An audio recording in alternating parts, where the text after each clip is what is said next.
오늘 우리에게 주시는 하나님 말씀은 누가복음 19장 28절에서 40절 말씀입니다. 예수께서 이 말씀을 하시고 예루살렘을 향하여 앞서서 가시더라. 감람원이라 불리는 산 쪽에 있는 벳바게와 베다니에 가까이 가셨을 때에 제자 중 둘을 보내시며 이르시되 너희는 맞은편 마을로 가라. 그리로 들어가면 아직 아무도 타보지 않은 나귀 새끼가 매여 있는 것을 보리니 풀어 끌고 오라. 만일 누가 너희에게 어찌하여 푸느냐 묻거든 말하기를 주가 쓰시겠다 하라 하시매 보내심을 받은 자들이 가서 그 말씀하신 대로 만난지라. 나귀 새끼를 풀 때에 그 임자들이 이르되 어찌하여 나귀 새끼를 푸느냐 대답하되 주께서 쓰시겠다 하고 그것을 예수께로 끌고 와서 자기들의 겉옷을 나귀 새끼 위에 걸쳐놓고 예수를 태우니 가실 때에 그들이 자기의 겉옷을 길에 펴더라. 이미 감람산 내리막길에 가까이 오심에 제자의 온 무리가 자기들이 본 바 모든 능한 일로 인하여 기뻐하며 큰 소리로 하나님을 찬양하여 이르시되 찬송하리로다. 주의 이름으로 오시는 왕이여 하늘에는 평화요 가장 높은 곳에는 영광이로다 하니 무리 중 어떤 바리새인들이 말하되 선생이여 당신의 제자들을 책망하소서 하거늘 대답하여 이르시되 내가 너희에게 말하노니 만일 이 사람들이 침묵하면 돌들이 소리 지르리라 하시니라.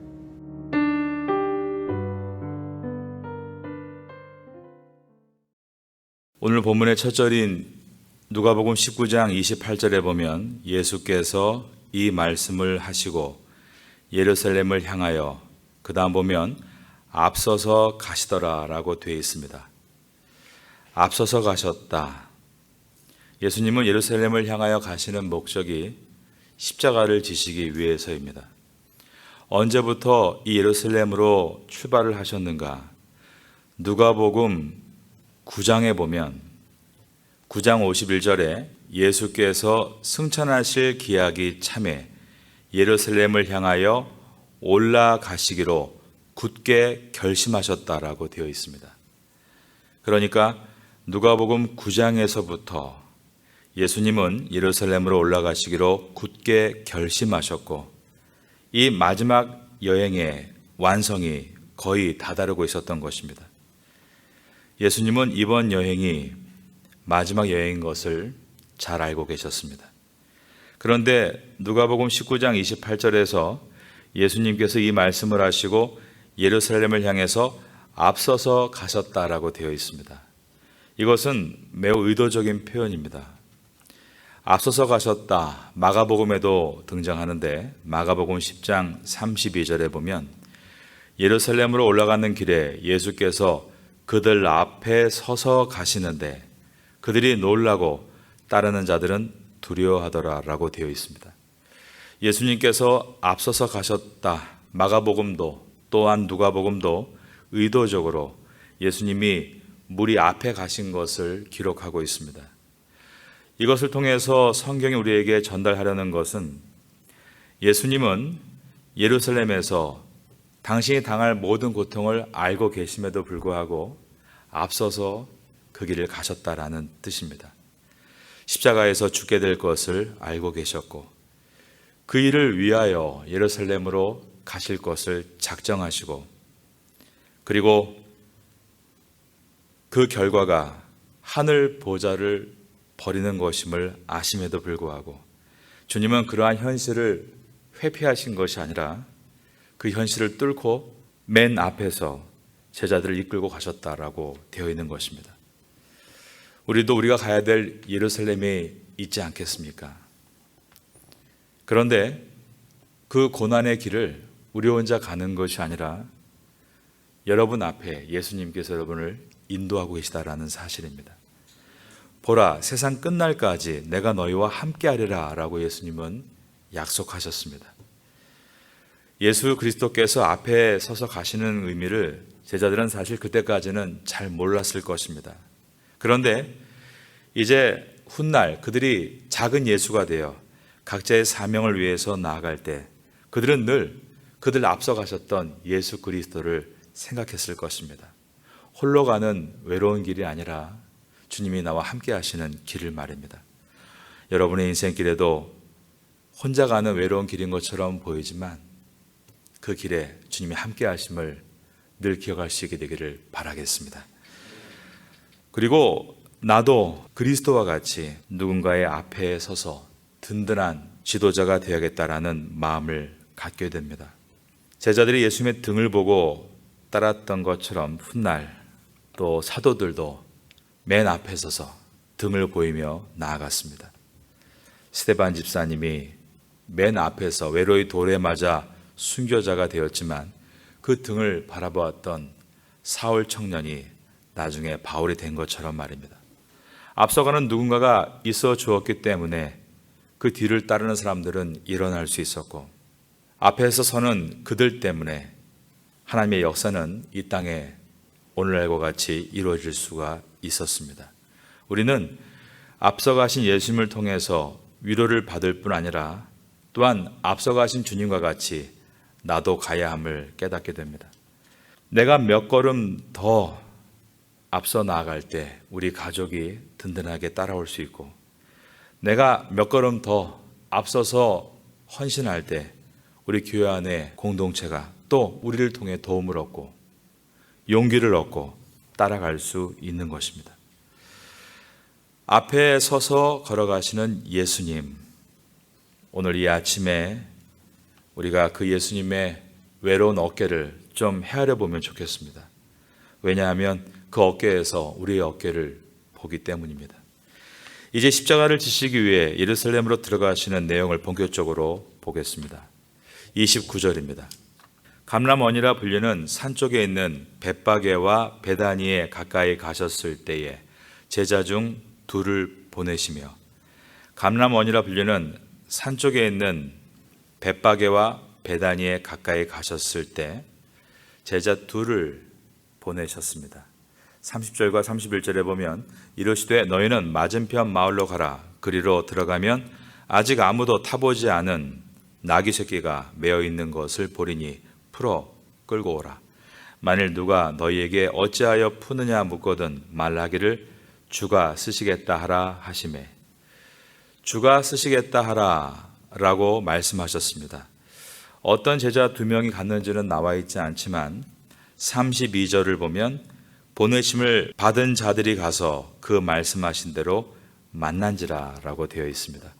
예수님께서 말씀하신 대로 순종했고 모든 일들을 예수님께서 말씀하신 대로 다 이루어지게 되었다라는 이야기입니다. 그런데 흥미롭습니다. 왜 이 이야기가 이렇게 자세하게 들어있는가?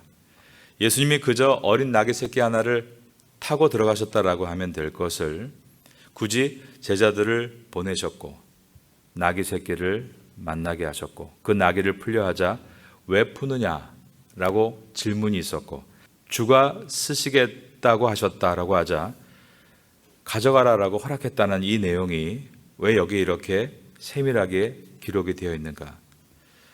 우선 이 내용을 보면 예수님은 어린 나귀 새끼가 매어 있을 것이라는 것을 알고 계십니다. 그리고 그것이 어린 낙이라는 것을 아셨고, 그리고 주인이 무슨 말을 할 것을 아셨고, 그리고 나서 그 주인에게 무슨 말을 하면 그가 순순히 내어줄 것까지를 적어도 4가지를 주님은 알고 계셨습니다. 이 장면은 예수님은 앞으로 닥칠 모든 상황을 이미 다 알고 계시고 그 길을 걷고 있었다라는 뜻입니다. 예수님께서 나귀 새끼 하나조차 어디에 매여 있는지, 누가 주인인지, 어떻게 하면 그것을 얻게 되실지를 알고 계셨다면 그 나귀 새끼를 타고 입성하실 때 예루살렘에서 어떠한 일을 당하실지도 주님은 다 알고 계셨다라는 것을 우리에게 보여주고 있는 것입니다. 나귀 새끼를 예비하신 예수님은 십자가를 예비하셨다는 것이고, 나귀 새끼 하나를 기획하신 주님은 십자가 위에서 이루어질 모든 사건도 우연이 아니라 주님의 계획과 섭리였다는 것을 보여주고 있는 것입니다. 어떤 사람은 예수님의 십자가가 우연한 사건이며 정치적인 희생양이었다라고 말하는 이들이 있습니다. 그러나 오늘 본문은 그것은 우연이 아니라 예수님의 마지막 예루살렘 입성과 십자가의 죽으심은 어린 나귀 새끼 하나까지도 철저하게 준비될 만큼 하나님의 계획이었다. 이것은 바로 언약의 성취였다는 것을 보여주고 있는 것입니다. 그러므로 예수님께서 십자가에 달리시는 사건은 주님의 실패가 아니라 주님의 승리라는 것을 우리에게 말씀하고 있는 것입니다. 주님은 어린 나귀 새끼 한 마리가 어느 주인 밑에 있는지, 그리고 그 나귀가 두 제자에 의해서 어떻게 발견될 것인지를 알고 계셨습니다. 우리는 우리의 미래를 전혀 알지 못합니다. 우리는 우리의 미래를 보는 영안이 없습니다. 그러나 주님은 우리의 목자가 되십니다. 우리의 앞길을 다 알고 계십니다. 우리는 지금 우리에게 닥치는 일들이 우리에게 어떤 의미를 갖고 있는지 잘 모릅니다. 그래서 걱정되고 두렵습니다. 그러나 주님은 다 알고 계시고 그 모든 일들을 통하여 가장 선한 것을 우리에게 베푸실 수 있는 지혜와 능력과 사랑과 공의의 하나님이십니다. 그 주님께서 오늘도 여러분의 목자가 되셔서 인도해 가실 것입니다. 우리는 한 가지 질문을 하게 됩니다. 왜 하필 예수님은 예루살렘을 입성하실 때 허구 많은 짐승 중에 어린 나귀 새끼를 타시려고 했는가? 로마의 황제들은 전쟁에서 승리하고 성에 입성할 때 백마를 타고 들어왔습니다. 그런데 말도 아니라 나귀, 그것도 나귀 새끼를 타고 왜 들어가시려고 하신 것일까? 수년 전에 제가 필리핀으로 교단 회의를 갔는데 먼저 태국으로 와서 비자를 갱신해야 되기 때문에 저와 사모와 목사님들과 인사를 하고 알아서 가겠다고 하고 공항으로 출발을 했습니다. 그런데 오후 4시까지 공항에 도착을 해야 되는데 택시를 잡지를 못했습니다. 식은땀이 나고 어떻게 해야 되나. 그런데 어떻게 해서든지 좀 택시가 있는 곳으로 가야 되는데 마침 보니까 관광용 조랑말이 이렇게 지나가길래 붙잡았습니다. 좀 태워달라. 그래서 흥정을 하고 거기에 큰 여행용 가방 2개를 싣고 또 저와 사모가 뒤에 타고 앞에 할아버지 기수가 타시고 그리고 타닥타닥 하면서 아스팔트 길을 갔는데 얼마나 부끄러웠는지요. 근데 예수님께서 나귀 새끼를 타셨을 때 얼마나 민망하셨을까를 우리가 생각을 해봐야 합니다. 사실 예수님은 평생을 뭔가를 타시지는 않았습니다. 늘 걸어 다니셨습니다. 공생애를 시작하고 나서 매우 먼 거리를 여행하시는 동안 한 번도 뭔가를 타셨다는 내용이 기록되어 있지 않습니다. 오직 갈릴리 바다를 지날 때만 배로 이동을 하셨습니다. 요한복음을 보면 적어도 예수님은 3차례 이상 예루살렘을 올라가신 것을 확인할 수 있습니다. 하지만 그럴 때마다 단 한 번도 어떠한 짐승을 타고 들어가신 적은 없었습니다. 늘 걸어가셨습니다. 그런데 왜 마지막으로 예루살렘에 입성하시면서 불과 예루살렘을 3km 정도 앞에 있는 이 베다니와 벳바게에서 왜 예수님은 번거롭게 사람 둘을 보내서 어린 나귀 새끼를 가져오게 하시고 그 어린 나귀 새끼를 타고서 들어가시는 전혀 없었던 이상한 행동을 보이신 것인가? 우린 이것을 퀘스천으로 두고 이 본문을 지나가야 합니다. 예수님께서 어린 나귀 새끼를 타고서 예루살렘에 입성을 하고 계십니다. 이것은 우리에게 그 그림 언어를 통해서 보여주고 싶은, 즉 언어로 말하지 않는 비언어적인 계시입니다. 말이 아닌 비언어적인 것으로 무엇인가 우리에게 깊은 것을 말씀하고 싶으신 것입니다. 우린 그러므로 예수님께서 어린 나귀 새끼를 타시고 입성하시는 의미가 무엇인지 비언어적인 이 내용을 마음으로 들을 수 있어야 합니다. 예수님은 예루살렘에 입성하기 직전에 베단이라는 곳에서 죽은 나사로를 살리셨습니다. 이 사건은 모든 사람을 센세이션을 일으키고 예수님의 예루살렘의 입성을 더 집중시키게 만들었습니다. 또한 예수님은 그 전에는 광야에서 오병이어로 남자 장정만 5,000명을 먹이고 수많은 군중들이 메시아닉 익스펙테이션, 메시아에 대한 기대를 최고치로 올려놓기도 하셨습니다. 예수님은 즉시로 그 자리를 떠나셨죠. 그리고 홀로 산에 올라가 기도하시기도 했습니다.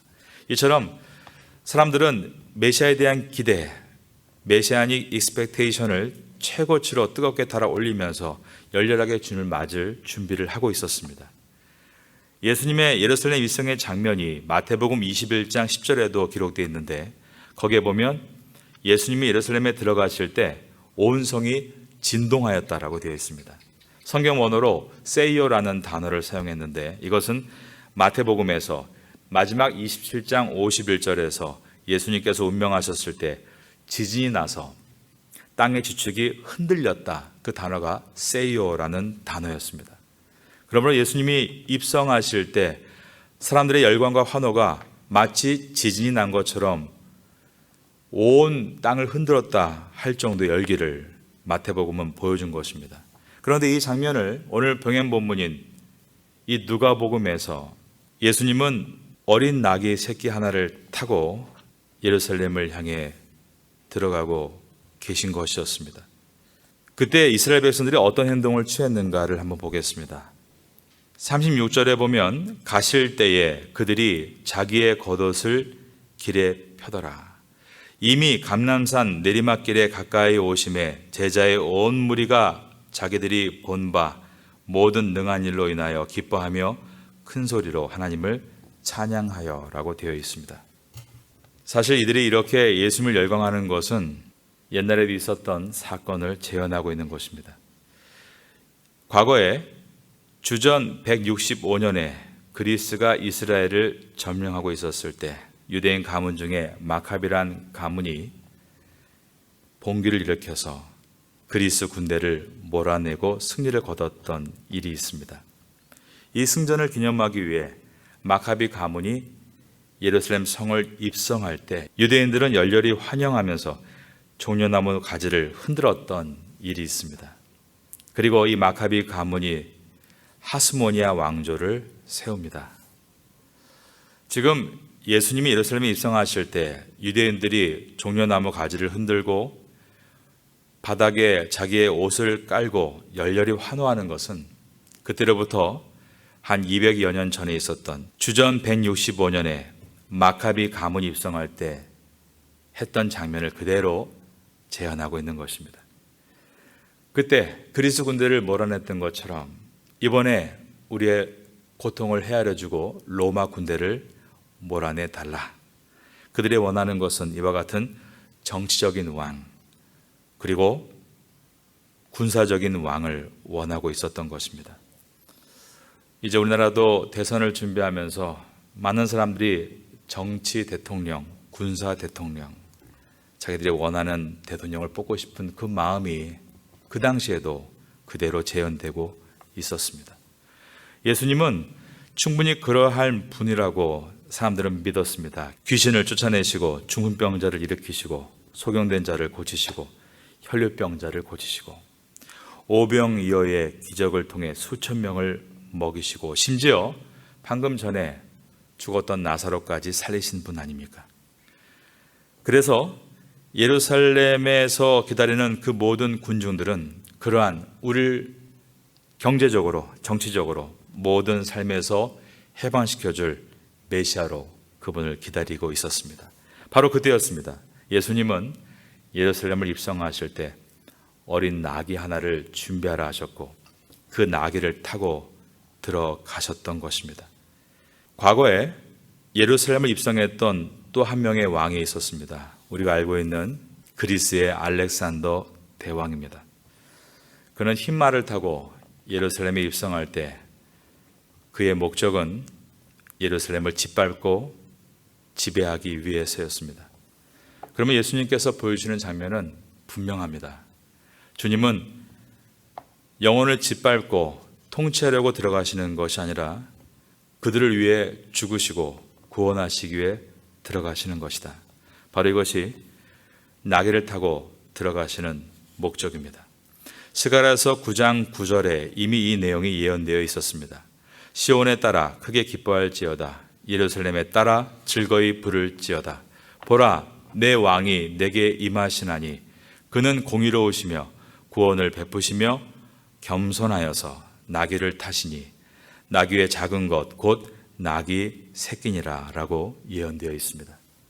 예수님은 정복이 아니라 섬기시기 위해서, 죽이기 위해서가 아니라 죽으시기 위해서, 로마의 억압으로부터가 아니라 죄와 사망의 억압으로부터 자유케 하시기 위해서, 왕관을 쓰시기 위해서가 아니라 가시면류관을 쓰시기 위해서, 왕의 보좌 위에 올라가시기 위해서가 아니라 십자가 위로 올라가시기 위해서 오시는 왕이다. 바로 이 모든 비언어적인 계시가 어린 나귀에 들어있는 것입니다.